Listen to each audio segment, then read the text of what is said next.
Olá, pessoal. Bem-vindos à nossa sexta semana de atividades da disciplina Educadores e Educandos. Nessa semana, nós vamos trabalhar os dois últimos capítulos do material de referência, os capítulos 10 e 11. Diferente das semanas anteriores, esse vídeo de introdução irá aglutinar tanto as nossas atividades quanto o conteúdo abordado. Em relação às atividades, quero chamar a atenção para as atividades substitutivas. Creio que vocês já sabem, mas é bom confirmar.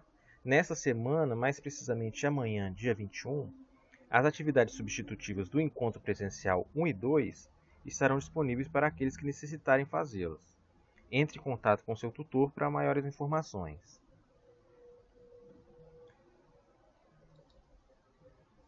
Lembrando que essa semana ocorre o envio de arquivo referente ao memorial final da disciplina.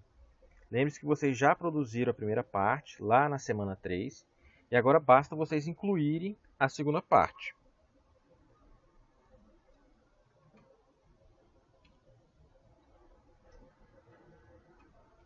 E agora eu vou dar uma pincelada no conteúdo das duas últimas unidades do livro base.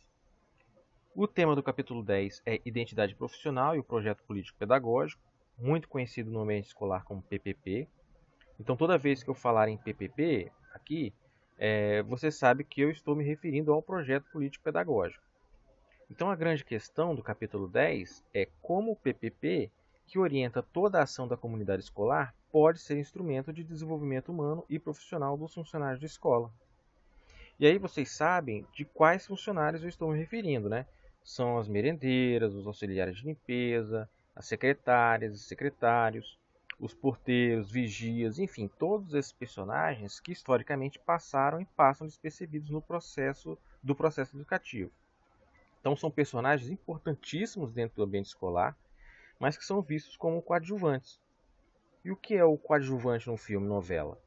Geralmente é um grupo de atores com papel secundário. É aqueles personagens que ficam ao fundo da câmera. Quando a câmera está focando o personagem principal, ao fundo nós vemos os coadjuvantes, ou seja, eles auxiliam na produção, dão toda a veracidade necessária à trama, mas geralmente não são lembrados pelos espectadores.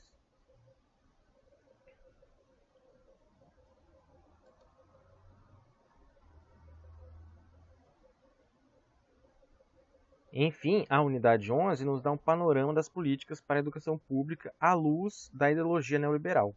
Ou seja, como essa ideologia direciona ou influencia o caminhar de nossas políticas educacionais e os seus reflexos em nossa sociedade.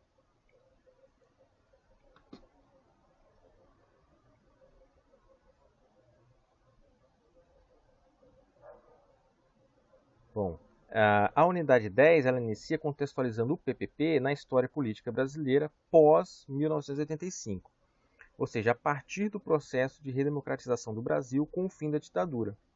O PPP é fruto de uma nova maneira de se pensar a sociedade, de um desejo, na verdade, de se vivenciar a cidadania. Essa contextualização histórica inicia na página 94, a partir do terceiro parágrafo, e vai até o início da página 96.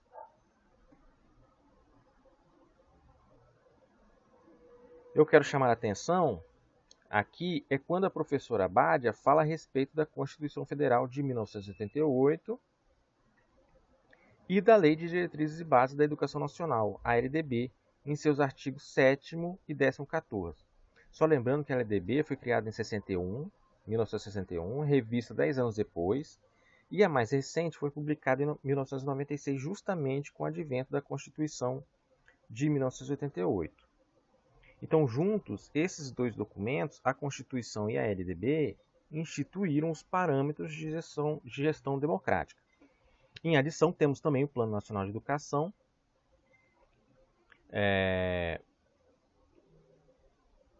que é o PNE. Ele determina diretrizes, metas, estratégias para a política educacional dos próximos 10 anos. Isso, se você for lá se você acessar o site do PNE, pne.mec.gov.br,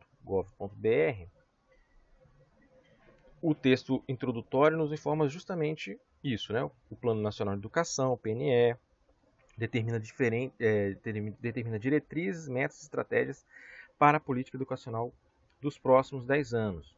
O primeiro grupo são metas estruturantes para a garantia do direito à educação básica com qualidade, que assim promovam a garantia do acesso, a universalização do ensino obrigatório e a ampliação das oportunidades educacionais.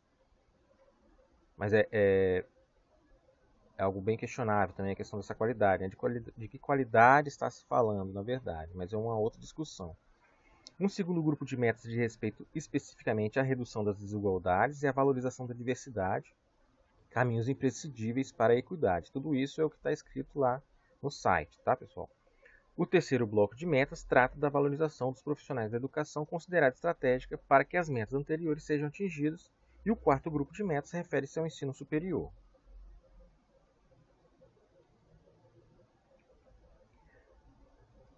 Bom, enfim, todos esses documentos apontavam para a questão da gestão democrática, e o PPP foi um dos instrumentos concretos de participação coletiva.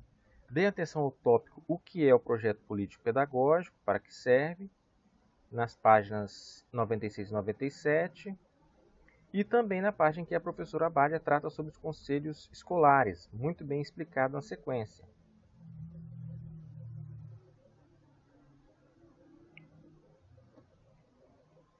E a questão que agora nos interessa é como o PPP, que orienta toda a ação da comunidade escolar, pode ser instrumento de desenvolvimento humano e profissional dos funcionários.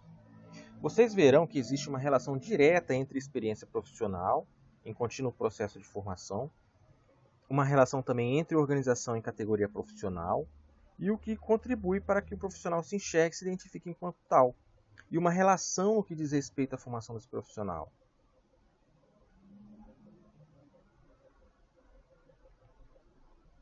Finalmente, no último capítulo, vocês verão que a educação ou as políticas educacionais não estão desvinculadas das políticas internacionais pensadas para os países historicamente explorados, ou seja, países pobres ou em desenvolvimento.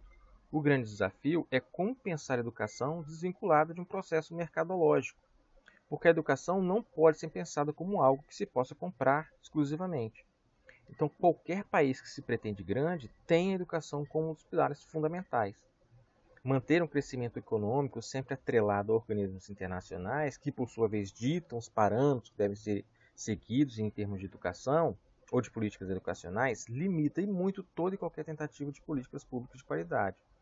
Recentemente, o FMI, famoso Fundo Monetário Internacional, pediu desculpas por ter imposto o neoliberalismo por 3 décadas após ter se dado conta de que a imposição dessa política elevou a desigualdade onde foi adotada, entre eles o Brasil, e não promoveu o desenvolvimento.